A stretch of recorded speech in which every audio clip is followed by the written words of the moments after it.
सारा ने सोचा था कि इस बार वो अपनी सारी ईदी सिर्फ अपने लिए खर्च करेगी, मगर रास्ते में एक बूढ़ी औरत ने उसका दिल बदल दिया।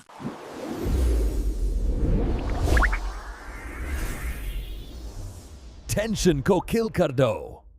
ईद का दिन था। घर में सुबह से ही खुशी का माहौल था।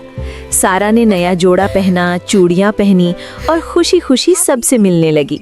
जैसे ही वो बड़ों के पास जाती, कोई उसके हाथ पर प्यार से नोट रख देता, कोई मुस्कुराकर कहता, ये लो बेटा तुम्हारी ईदी। थोड़ी देर में सारा के पास काफी पैसे जमा हो गए। वो अपनी ईदी को बार बार गिन रही थी और दिल ही दिल में सोच रही थी, इस बार मैं सब पैसे सिर्फ अपने लिए खर्च करूंगी। नई गुड़िया भी लूंगी, चॉकलेट्स भी और शायद वो चमकदार क्लिप्स भी जो कल बाजार में देखी थी।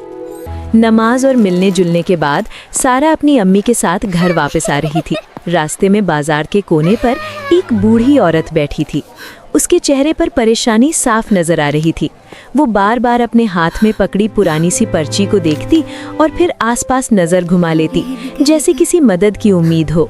सारा धीरे से उसके पास गई और पूछा, दादी अम्मा, आप परेशान क्यों हैं?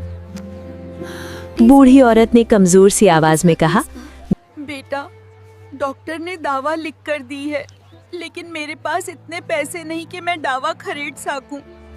तबीयत भी ठीक नहीं, समझ नहीं आ रहा क्या करूं।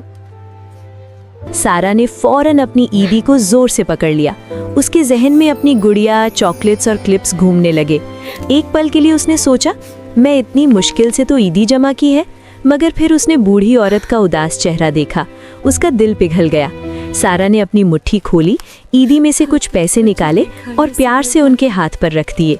बूढ़ी औरत की आंखों में आंसू आ गए। उन्होंने दुआ देते हुए कहा, बेटा, अल्लाह तुम्हारी खुशियाँ कभी कम ना करे। सारा चुप सी खड़ी रही, लेकिन उसके दिल में अजीब सा सुकून उतर गया। घर पहुंचकर जब उसने अपनी बची हुई ईदी देखी तो उसे बिल्कुल अफसोस नहीं हुआ, बल्कि उसे महसूस हुआ कि आज उसने सिर्फ पैसे नहीं दिए, बल्कि किसी की तकलीफ कम की है। उस दिन सारा को समझ आया कि ईदी सिर्फ लेने का नाम नहीं होता। असल खुशी तो उस वक्त मिलती है जब हम अपनी खुशी में से कुछ हिस्सा किसी और को दे देते हैं। मॉरल, जो दूसरों पर खर्च करता है, असल में वही अमीर होता है।